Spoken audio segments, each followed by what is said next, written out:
Hello everyone, welcome to Avyan IAS academy. मेरा नाम है अंजलि कौशिक और आज फिर हाजिर हूँ आपके सामने अपने सीटेट के कॉम्प्रिहेंसिव कोर्स का एक नया लेक्चर लेके। अभी जो है हमारा सीडीपी इस चैनल पे चल रहा है, लेकिन सीडीपी के बाद जो बाकी के रिसेसिव हमारे टॉपिक्स हैं या जो हमारे सेक्शंस हैं उनको भी हम कवर करेंगे। तो अभी ऑलमोस्ट जो हमारा सिलेबस हो चुका है वो है इधर तक, राइट। लैंग्वेज एंड थॉट जो मैंने आपको लास्ट लेक्चर में करा दिया था। उसके बाद जो आज हम कवर करने जा रहे हैं that is gender as a social construct, gender role, gender biases and educational practice.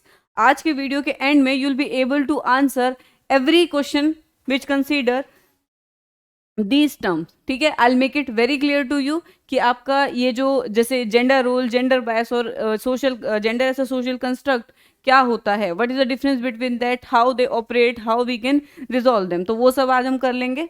अब हम देखते हैं कि क्या क्या टर्मिनोलॉजी हम आज पढ़ने वाले हैं। तो today the topics we are going to cover is sex, then there is gender, then there is gender roles, gender stereotype, gender biases and gender discrimination. तो अब हम आगे चलते हैं। First will start from the sex.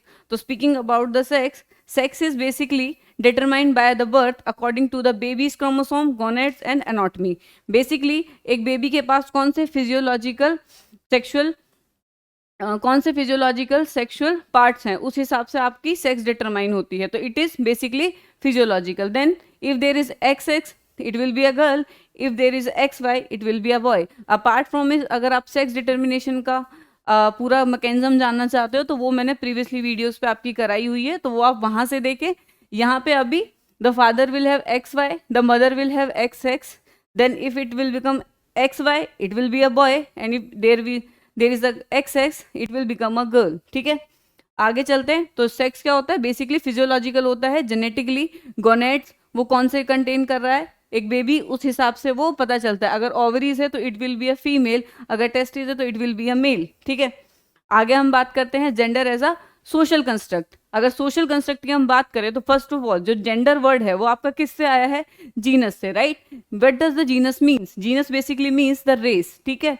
अब हम आगे बात करते हैं कि gender is basically a psychological and cultural term referring to one subjective female of maleness and femaleness. Maleness and femaleness की जो सब्जेक्टिव, मेलनेस और फीमेल की जो हमारी एक सब्जेक्टिव कल्चरल टर्म है, ठीक है। सब्जेक्टिव कल्चर टर्म जो है या एक पर्सन जो सब्जेक्टिवली फील कर रहा है कि either the person is male और फीमेल, उसको हम क्या बोलते हैं, बेसिकली जेंडर। सो जेंडर जो है वो आपका एक साइकोलॉजिकल कंस्ट्रक्ट है rather than a physiological construct. There are person जो आप फिजियोलॉजी से अगर आप देखेंगे तो दे आर मेल्स, एंड अगर आप साइकोलॉजिकली उन्हें देखेंगे तो they will follow a feminine characteristics, ठीक है, विच कम्स अंडर फीमेल। तो इन लोगों को हम क्या बोलते हैं, ट्रांसजेंडर। सिमिलरली अगर कोई फिजियोलॉजिकली फीमेल है और वो अपने जेंडर को एज अ मेल कंसीडर करती है तो उसको हम क्या बोलेंगे, ट्रांसजेंडर अगेन, ठीक है। सो ऐसा होता है, इट हैपेंस साइकोलॉजिकली एक person can adapt to the other gender, ठीक है, rather than the physiological one जो उनका बाय बर्थ डिसाइडेड है, ठीक है। उसको हम इसलिए सेक्स बोलते हैं। Gender is different, gender is psychologically a person referred to themself, and then sex is basically what they are physiologically. Then gender may also refer to society's evaluation of behavior as masculine and feminine. तो gender को हम ये भी बोल सकते हैं कि society masculine किस behavior को मानती है और feminine किसको मानती है। Basically we know masculine is used for the males and feminine is used for the female. आगे हम बात कर लेते हैं जेंडर रोल्स की। जेंडर रोल बेसिकली क्या होता है कि इसको हम सेक्स रोल भी बोलते हैं, ठीक है। इसका मतलब क्या होता है कि सोशली अगर हम देखे जाए एक जेंडर को लेकर कौन से जो रोल है वो आपके डिजायरेबल हैं, अप्रोप्रिएट हैं और एक्सेप्टेबल हैं, ठीक है। सोसाइटी इसको डिसाइड कर लेती है एक तरीके से कि जेंडर के हिसाब से there will be a role, ठीक है। वो फिजियोलॉजिकली कुछ डिसाइडेड नहीं है। Like talking about the female, female घर में रहेगी, खाना बनाएगी, ये सब करेगी, तो ये आपका क्या है, बेसिकली एक फीमेल जेंडर के लिए उन्होंने रोल जो है वो सेट कर दिया, which will be known as the gender role. Then speaking about the male, male का क्या है कि he will be a bread earner, ठीक है, he will be the he will be the authority of house. तो ये सब क्या हो गया, ये सारा उसका भी जेंडर रोल हो गया। अगर कोई पर्सन मस्कुलाइन नहीं है, ठीक है, थोड़ा सा भी फेमिनाइन है, तो वो सोसाइटी के हिसाब से क्या है, सोसाइटी उसको काफी ज्यादा सफर कराती है, मतलब वो बहुत सफर करता है वो पर्सन अगर वो अपने जेंडर रोल्स के हिसाब से नहीं चल रहा है तो, ठीक है। तो that behaviour is basically not acceptable in the society till a some extent. तो gender roles are there, if a male behave like a feminine तो उसको भी जो सोसाइटी वो सफ़र करा रही है, and if a female behave like a male, तो उसको भी सोसाइटी जो है वो कैसे ना कैसे सफ़र करा रही है, cause it is not acceptable. उनके हिसाब से जो जेंडर रोल उन्होंने सेट कर दिए, that are the only acceptable and appropriate as well.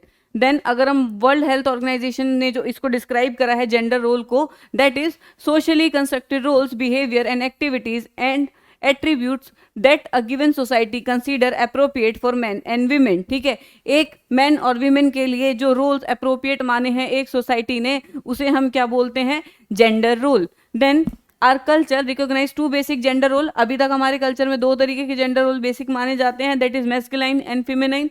Masculine is having the quality attributed to males, males कौन से होंगे, मैस्कुलिन वाले, एंड फीमेल इज फेमिनाइन। ठीक है, अगर फीमेल है तो उसके अंदर कौन सी क्वालिटीज होनी चाहिए, फेमिनाइन। अब हम चलते हैं नेक्स्ट अपनी स्लाइड पे। जेंडर रोल टाइपिंग स्टार्ट कहाँ से होता है? जेंडर रोल टाइपिंग अगर हम बात करें तो वो इन्फेंसी से ही आपका स्टार्ट हो जाता है। एक बच्चे को इन्फेंसी से ही जेंडर रोल देने स्टार्ट कर देते हैं। अगर वो लड़की है तो उसको बिंदी लगाएंगे, चूड़ियां पहना देंगे, ये सारी चीजें कर देंगे। ठीक है, देन अर्ली चाइल्डहुड में उसके अगर गेम्स की बात करी जाए तो जो लड़कियां हैं उनको थोड़े घर घर वाले गेम्स इस टाइप के खिलाते हैं। ठीक है, मेल्स की अगर लड़कों की हम बात करें तो उनको बाहर जाने वाले बॉल्स के साथ बैट बॉल ये सब खिलाया जाता है। अगर लड़का लड़की वाले गेम्स खेलता है तो उसको भी डांट पड़ती है, अगर लड़की लड़के वाले खेलता है तो उसको भी डांट पड़ती है। तो this happens in our society basically. Then puberty, puberty में भी यही चीज़ होता है, लड़कियों को एक फेमिनाइन कैरेक्टर को अडॉप्ट करने के लिए बिल्कुल ही रिजिडली वो बोल देते हैं, और मेल्स को जो होता है उनको एक मेस्कुलिन कैरेक्टर जो है वो डेवलप करना पड़ता है। Then speaking about the adolescence, adolescence में भी सेम चीज़ें चलती रहती हैं कि जो जेंडर रोल्स हैं वो उसी हिसाब से आगे बढ़ते रहते हैं। देन आगे चलते हैं, जेंडर स्टीरियोटाइपिंग। स्टीरियोटाइपिंग बेसिकली क्या होती है कि एक प्री कंसीव्ड नोशन है एक जेंडर को लेके कि ये जेंडर ऐसा ही बिहेव करेगा। Like a stereotype is a widely accepted judgement और बायस अबाउट अ पर्सन और group even though it is overly simplified and not always accurate. ठीक है, ओवरली सिंप्लीफाइड है, एक्यूरेट नहीं है, जरूरी नहीं है। जैसे speaking about a term which says कि मैथ्स में या साइंस में लड़कियां वीक होती हैं, ठीक है, मेल जो है वो ज्यादा अच्छे होते हैं, लेकिन it is not true, it is not true, it is only a gender stereotype. Female जो हैं वो भी काफी ज्यादा मैथ्स में आजकल शार्प हो गई हैं। ठीक है, it was basically about the thing कि उनको कभी इतना एक्सपोजर ही इन चीज़ों से नहीं मिला था। तो आजकल अगर देखा जाए तो फीमेल्स भी मैथ में बहुत शार्प हैं। Then speaking about the driving skills, there is a research जो आ चुकी है कि जो फीमेल्स हैं, अगर रिसर्च की बात करें तो देखा जाए तो फीमेल्स जो हैं वो कम एक्सीडेंट्स करती हैं। लेकिन अगर आप स्टीरियोटाइपिंग की बात करोगे तो पीपल विल बी लाइक, अरे लड़की गाड़ी चला रही है तो इससे तो दूर रहना चाहिए, ये तो गलत चलाती है। सो ये चीज़ें क्या है, ये जेंडर स्टीरियोटाइप का आपका पार्ट है। Then these are the preconceived notion about a some person और ग्रुप। किसी भी ग्रुप के लिए एक preconceived notion without even knowing the reality is known as the stereotype, and when we consider it in respect to the gender we known this as a gender stereotyping basically. ठीक है, gender stereotypes are evident in every aspect of life. People are trying to curb it but there is a still long way to go. ठीक है, लोग try कर रहे हैं चीज़ों को कर्व करने का। आज अगर एक लड़की गाड़ी चला रही है तो वो क्या है, वो एक जेंडर स्टीरियोटाइप को चेंज करने की कोशिश है। ठीक है, if a lady is driving, वो क्या है कि जेंडर स्टीरियोटाइप को चेंज कर रही है। पहले क्या होता था कि लड़के सिर्फ गाड़ियाँ चलाते थे, मेल्स ही सिर्फ गाड़ियाँ चलाते थे, लेकिन there still a long way to go. लोगों को साइकोलॉजिकली बदलना है, ठीक है, बिहेवियरली अगर बदलना है, on the grass root level अगर बदलना है तो there will be a time taking process for that. ठीक है, अभी हम वहाँ तक नहीं पहुँचे, there is a still need of improvement. Then gender stereotype arise कहाँ से होते हैं, कहाँ से अराइज होते हैं? This basically arise from family. एक फैमिली में ही जो बच्चा है उसको सिखा दिया जाता है। ठीक है, बेसिकली अराइज फ्रॉम फैमिली। एक फैमिली में ही बच्चे को सारी चीज़ें सिखा दी जाती हैं। स्टार्टिंग में अगर लड़की है तो आप लड़की की तरह बिहेव करो, ठीक है, आप ऐसे कपड़े पहनो, ये सब पहनो, ठीक है, लड़का है तो बाहर जाए, ठीक है, बैट बॉल वगैरह खेले, तो वो सारा आपका फैमिली से। देन मैरिज, मैरिज में देर आर सेपरेट रोल्स की जो मदर है वो बच्चे को कैरी करेगी, बच्चे के लिए वो अगर शादी के बाद भी वो खाना बनाएगी तो वो जॉब पे जाएगी, आएगी तो बनाएगी। तो that's how things are happen. अगर मेल भी काम पे जा रहा है तो उसको उन रोल्स की जिम्मेदारी नहीं दी जाती। ठीक है, तो then again it comes as a gender stereotyping. Then educational setting, educational setting से स्टीरियोटाइप कैसे अराइज होते हैं कि अगर हम बात करें हमारे करिकुलम की, करिकुलम वगैरह में क्या होता है that they will maintain a thing कि अगर कोई पायलट है, टेक्स्ट बुक में क्या लिखा होगा, अगर कोई पायलट है तो उसका एग्जाम्पल लड़का ही होता है। ठीक है, देन अगर कोई टीचर है, नर्स है, तो उसका एग्जाम्पल लड़की ही है। अब ये क्या हो गया है कि एजुकेशनल सेटिंग में भी जो जेंडर स्टीरियोटाइपिंग है वो काम कर रही है। हमने उन्हें बोला नहीं है, राइट, हमने बोला नहीं है, बट हमने क्या दिखाया कि एक पायलट जो है, टेक्स्ट बुक में अगर पायलट है तो वो क्या है, लड़का है। देन अगर हम बात करें एक नर्स है, टीचर है या कुछ ऐसे है, तो वो कौन है, फीमेल है। तो ये क्या हो गया, उधर से भी हमने जेंडर स्टीरियोटाइप को राइज कर दिया है। Then speaking out the media, media में अगर हम बात करें, there is a famous ad, Hema, Rekha, Jain, Sushma, ठीक है, निरमा की जो एड आती है बेसिकली। अब निरमा की जो आपकी एड आ रही है, कभी आपके दिमाग में क्वेश्चन मार्क आया है कि उसमें हमेशा लड़कियां ही क्यों आई है, लड़कियां ही क्यों कपड़े धोएंगी, ठीक है, लड़कियां ही क्यों कपड़े धोएंगी। सो दिस इज बेसिकली क्या है, जेंडर स्टीरियोटाइप। कभी उसकी एड में आपने मेल को देखा है, नहीं देखा होगा। So that's how the things work, ठीक है, कि अगर वो कपड़े धोने वाली ऐड है तो उसमें लड़कियों को डाला गया, सिमिलरली वो ड्राइविंग वाली ऐड है तो उसमें लड़कों को डाला गया। तो ये क्या है, ये भी आपकी बेसिकली मीडिया जो है वो क्या क्रिएट कर रही है, आपका जेंडर स्टीरियोटाइप को राइज कर रही है। नेक्स्ट नाम पे हम चल लेते हैं कि basic kind of gender stereotype क्या होते हैं। सबसे पहले जो हमारा है वो पर्सनैलिटी ट्रेट्स को लेके है। पर्सनैलिटी ट्रेट को अगर बात करी जाए तो वुमेन्स जो है are expected to be accommodated and emotional, ठीक है। वुमेन्स को क्या माना जाता है कि एक तो अकोमोडेटिंग होगी, अकोमोडेटेड इन द सेंस कि चीज़ों को समझेंगी, ठीक है, अडेप्ट करेंगी, उस सब में रहेंगी, एंड दूसरा क्या है, वो इमोशनल रहेंगी। लेकिन अगर हम बात करेंगे मेल्स की, तो मेल्स के लिए क्या है, सेल्फ कॉन्फिडेंट एंड अग्रेसिव, ठीक है। उनका जो कुछ कुछ कल्चर जो है वो इस अग्रेशन को भी एक्सेप्टेबल मानते हैं कि males are aggressive only, right. कुछ कुछ कल्चर ऐसे भी हैं अभी भी। देन ये आपका क्या हो गया, ये आपका बेसिकली जेंडर स्टीरियोटाइप हो गया। ये बेसिकली पर्सनैलिटी ट्रेट में आपका जेंडर स्टीरियोटाइप हो गया कि अगर फीमेल है तो काम होगी, कॉम्पोजिट होगी, चीज़ों को समझेगी, पीस में रहेगी, ऐसे होगी। एंड अगर बात करी जाए मेल्स की तो वो सेल्फ कॉन्फिडेंट होंगे, अग्रेसिव होंगे। तो ये जो है ये क्या हो गया, आपका जेंडर स्टीरियोटाइप हो गया। किस किस बेसिस पे, पर्सनैलिटी बेसिस पे। Then speaking about the domestic behaviour, domestic behaviour की अगर बात करी जाए तो वुमेन क्या काम करती है, विमेन क्या करेगी, घर पे काम करेगी, बच्चों को देखेगी, ठीक है। ये सारा आपका काम कौन करेगा, विमेन करेगा, कुक करेगी, क्लीन करेगी। लेकिन अगर बात करी जाए मेन की, तो मेन का क्या है, take care of finances, work on the car and do the home repairs, ठीक है। मेल्स के लिए हम बेसिकली मैकेनिक वर्क और ये सारा रख देते हैं घर के काम में। अगर डोमेस्टिक काम में अगर हम बात करी जाए, ड्रिल वगैरह चलानी होगी, कीले कहीं पे लगानी होंगी, तो उसमें कौन यूज करेगा, मेल काम करेगा, ठीक है। देन स्पीकिंग अबाउट द, किसी का ध्यान रखना है, खाना बनाना है, क्लीनिंग करनी है, तो उसमें कौन करेगा, लड़की करेगी। जैसे मैंने आपको बताया कि कपड़े धोने वाली एड में कौन दिखा रहा है, लड़की को ही दिखा रहा है, एक भी लड़का उसमें नहीं था। Then there is occupation, occupation की अगेन जो लड़कियां हैं वो नर्सेज वगैरह दिखाई जाती हैं, जो फीमेल मेल्स हैं वो पायलट होंगे, इंजीनियर होंगे, ठीक। आज भी जो इंजीनियरिंग साइड पे लड़कियां वो काफ़ी कम है। जेंडर बायस या फिर जेंडर स्टीरियोटाइप जो है वो इसी में आता है। देन फिजिकल अपीयरेंस, फीमेल की अगर बात करी जाए तो ग्रेसफुल होनी चाहिए, थिन होनी चाहिए, ठीक है, expected to be thin and graceful, while man are expected to be tall and muscular, right. ये क्या है आपकी फिजिकल अपीयरेंस की फिजिकल अपीयरेंस की gender stereotype. Then men and women are also expected to dress and groom in a ways, लड़कियां जो है वो साड़ी पहनेंगी, ठीक है, लड़कियां कोट पैंट नहीं पहनेंगी, लड़के जो कोट पैंट पहनेंगे, साड़ी नहीं पहन सकते। तो ये सारी चीजें आपकी किसके अंडर आती हैं, फिजिकल अपीयरेंस में, जो आपका जेंडर स्टीरियोटाइप होता है। लड़कियां जो मेकअप वियर करेंगी, लड़के नहीं करेंगे, लड़कों की शेविंग होगी, ये सारी चीजें। नेक्स्ट हम चलते हैं gender biases in the classroom. अगर जेंडर बायस हम क्लासरूम की बात करें तो उसमें क्या होता है, जो बॉयज होते हैं उनको नॉइजी और वाइल्ड, ठीक है, और अगर गर्ल तो है वो क्या है, expected to be quiet, polite, studious and have better social skills than boy. लड़कियों को हम क्या मान के चलते हैं क्लासरूम में, जो क्लासरूम बायस की अगर हम बात करें यहाँ पे, सो जेंडर बायस इज बेसिकली कि हम एक जेंडर की तरफ एक पर्टिकुलर फिनोमिना को बायस कर देते हैं। जैसे अभी लड़की है, लड़की को हमने क्या माना है कि वो क्या होगी, स्टूडियस होगी, काम होगी, ठीक है, क्लास में चुपचाप बैठेगी। अगर हम बात करें बॉयज़ की तो वो शोर मचाएंगे, अग्रेसिव होंगे, नॉइजी होंगे, ठीक है। ये क्या हो गया आपका जेंडर बायस हो गया क्लासरूम में। Children with not matching the stereotype role suffer. अभी जैसे मैंने आपको बताया कि अगर एक स्टीरियोटिपिकल रोल के साथ एक जो बच्चा है वो नहीं अडेप्ट कर पाता, या उसको लेके वो इनकॉन्ग्रेंट है, इनकॉन्ग्रेंट का मतलब वो उसको लेके सेम डायरेक्शन में नहीं है। अगर एक फीमेल है और वो मेल की तरह फील कर रहा है, एक मेल है एक फीमेल की तरह मैस्कुलाइन कैरेक्टर उसने डेवलप कर लिए हैं, और एक मेल ने अगर फेमिनाइन कैरेक्टर डेवलप कर लिए, तो वो लोग कौन होंगे, जो मैच नहीं करेंगे अपने स्टीरियोटिपिकल रोल्स को, और वो क्या करेंगे, सोसाइटी में सफर करेंगे, ठीक है। Children who do not match their role of feminine and masculine due to the impact of strong gender or stereotype of the society face the problem with the teachers and peers. उन्हें बुली किया जाएगा, teachers भी उनको सही नज़रों से नहीं देखती. It happens in society right now. So उसको कर्व करने के लिए क्या करना है वो तो हम आगे देखेंगे, बट दिस हैपन्स. अगर कोई अपने जेंडर स्टीरियोटिपिकल रोल को फुलफिल करने में सक्षम नहीं रहता तो उसको इन चीज़ों से गुजरना पड़ता है. पीयर से वो अलग सफ़र करता है, टीचर्स भी उसको टीचर्स के साथ भी उसकी प्रॉब्लम रहती है.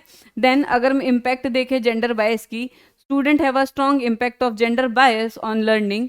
ठीक है, girl believe that if they got any success is due to their hard work, not due to their innate talents और intelligence, while boys believe that they are good in mathematical because they are gender. ठीक है, अब impact की अगर हम बात करें तो लर्निंग पे भी जेंडर बायस का आपका इम्पैक्ट है. लर्निंग पे जेंडर बायस का बेसिकली क्या इम्पैक्ट है कि लड़कों को ये लगता है कि हम साइंस और मैथमेटिक्स में अच्छे रहेंगे क्योंकि हम तो लड़के हैं, तो हमारे लिए तो साइंस अच्छा ही होगा, लड़की से तो हमारा अच्छा ही होगा. ठीक है, और अगर लड़कियों की बात करी जाए तो लड़कियों को क्या बोला जाएगा कि अगर लड़कियां कुछ बेसिकली लड़कियों के लिए क्या है, क्या उनका स्टीरियोटाइप है कि they are hard working, they will be studious and all. अब अगर यहाँ पे बात करें कि अगर उसके खुद के मार्क्स जो है वो उसकी स्मार्ट वर्क या उसके इंटेलिजेंस से भी आए हैं तो भी लोग उसको किसको डिनोट करेंगे, हार्ड वर्क को, कि अरे ये तो हार्ड वर्किंग थी. Even the girls feel like this कि अगर मैं ज़्यादा पढ़ूंगी तो मेरे ज़्यादा नंबर आएंगे. ठीक है, सो लर्निंग पे ऐसे अफेक्ट करता है. देन टीचर की expectations, teacher expectation from girls in today society is generally low compare to the boys. लड़कियों से आज भी टीचर कम एक्सपेक्ट करती है देन द बॉयज़. ठीक है, ये भी आपका एक जेंडर बायस है एजुकेशन सेटिंग में. Then discrimination against the girl in the class, girl receive generally very few comments and criticism from the teachers as compare to boys. ठीक है, लड़कियों को आज भी बहुत कम क्रिटिसिजम्स या कमेंट्स मिलती हैं एज कम्पेयर टू बॉयज़. आज भी इनको प्रेफरेंस दिया जाता है मेल चाइल्ड्स को. Teacher ask few question from the girls than the boys. ठीक है, this discrimination can be easily seen in the class. और ये जो डिस्क्रिमिनेशन है हमें ईजिली देखने को मिल सकती है किसी भी क्लास में. अभी मेजर जो रोल है वो हमारा क्या है कि एजुकेशनल सेटिंग से इस बायस को हटाना. ठीक है, इन बायस को एजुकेशनल सेटिंग से हटाना.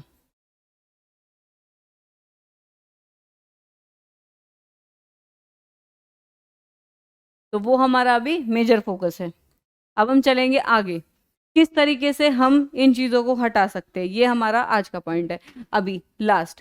सो कैसे हम इन्हें हटाएंगे. The first one is teacher should be more sensitive toward the gender stereotyping. Teacher को ज़्यादा सेंसिटिव रहना पड़ेगा. टीचर ऐसा ना करे कि वहाँ पे इन द क्लासरूम वो ऑन द फील्ड एक जेंडर स्टीरियोटाइप कर रही है, वो एक टीचर को नहीं करना चाहिए. Then teacher should use gender neutral work. ठीक है, टीचर अगर पढ़ा रही है तो उसको rather than going for a sport, मतलब अगर हम sports man, he should use he or she should use sports person, which is a gender neutral word. It can be a female, it can be a male, sports person. But when it comes to a sportsman, then it will become a gender bias word. ठीक है, basically it denotes that a man can do sport thing but the female can't. ठीक है, तो sports female किसी ने नहीं सुना होगा लेकिन स्पोर्ट्स मैन सबने सुना होगा. So that's how the gender works comes. ये कौन से होते हैं, जेंडर बायस वर्ड्स होते हैं, लाइक स्पोर्ट्समैन. अगर हम बात करें स्पोर्ट्स पर्सन की तो ये क्या है, ये आपका जेंडर न्यूट्रल वर्ड है जिसमें आप पर्सन को अगर डिनोट करें तो can be a female, can be a male. Then gender neutral words की अगर हम बात करें वही आपके टेक्स्ट बुक में भी यूज होने चाहिए. कौन से वर्ड, जेंडर न्यूट्रल में. उसमें भी ऐसा ना हो कि आप एक पर्टिकुलर स्पोर्ट्समैन को डिनोट कर रहे हो, ठीक है, एक स्पोर्ट्स फीमेल को डिनोट ही नहीं कर रहे हो. Then gender neutral role should be displayed in the book as example. ठीक है, अगर हम बात करें जो मैंने बताया कि जो टेक्स्ट बुक होते हैं उनमें क्या होता है कि अगर लड़की नर्स है तो वो लड़की होगी. अगर बात करते हैं पायलट इंजीनियर की तो उसमें हम लड़का दिखा देते हैं. नहीं, हमें यहाँ पे जेंडर न्यूट्रल रोल्स को यूज़ करना पड़ेगा. हमें दिखाना पड़ेगा कि जो लड़की है वो भी इंजीनियर बन सकती है, एक लड़की पायलट भी बन सकती है. ठीक है, और सिमिलरली जो मेल्स हैं वो भी नर्स बन सकते हैं. तो ये सब हमें करना पड़ेगा. Then a teacher should make arrangement for various programme related to the girls upliftment and empowerment of the girl. एक टीचर को प्रोग्राम बनाने पड़ेंगे जिसके थ्रू एक गर्ल्स की जो गर्ल्स हैं उनकी अपलिफ्टमेंट हो सके, उनके रोल्स की अपलिफ्टमेंट हो सके और उन्हें डेरोगेटरी टर्म पे या उनके खिलाफ एक डिस्क्रिमिनेशन ना हो. Then teacher should develop the students habit of respecting others gender. दूसरा क्या करना है कि टीचर को एक हैबिट डेवलप करानी पड़ेगी स्टूडेंट में कि दूसरे का जो भी जेंडर है respect that even a person is male and feeling like a female and he is adapting to feminine characteristics. तो वहां पे भी क्या है, दूसरे के जेंडर की क्या करो, रिस्पेक्ट करो, ठीक है. And even a male is feeling like a male, even a female is feeling like a female. कुछ भी हो, फेमिनाइन कैसा भी जेंडर जो भी वो अडप्ट कर रहा है, whether it is transgender, whether it is जो आपका सेम जेंडर में अडप्ट कर रहा है, आप रिस्पेक्ट करो दूसरे की जेंडर की, उसकी चॉइस की, rather than going for bully things कि आपका अगर वो बंदा जेंडर के हिसाब से जो उसका एक स्टीरियोटिपिकल रोल है, जो स्टीरियोटिपिकल क्वालिटी है, like male going to masculine, अगर वो उसको फॉलो नहीं कर रहा है तो stop going for the bullies and all. So एक बच्चे को ये चीज़ें सीखनी पड़ेंगी कि एक दूसरे की जेंडर की प्रॉपरली रिस्पेक्ट करे. और यहीं पे हमारा आज का लेक्चर जो है वो ख़त्म होता है. Thank you all, that's all for today and I am wrapping up this section right now. आगे अगर हम देखें तो हमारे 3 टॉपिक अभी आपके CDP के अंदर बचे हुए हैं और उनको भी अभी हम आने वाले 3 से 4 लेक्चर में कवर कर लेंगे. Then there will be a comprehensive MCQ practice with the PYQs of CTET and some questions as well which will be created by me only. Till then, next video. Bye.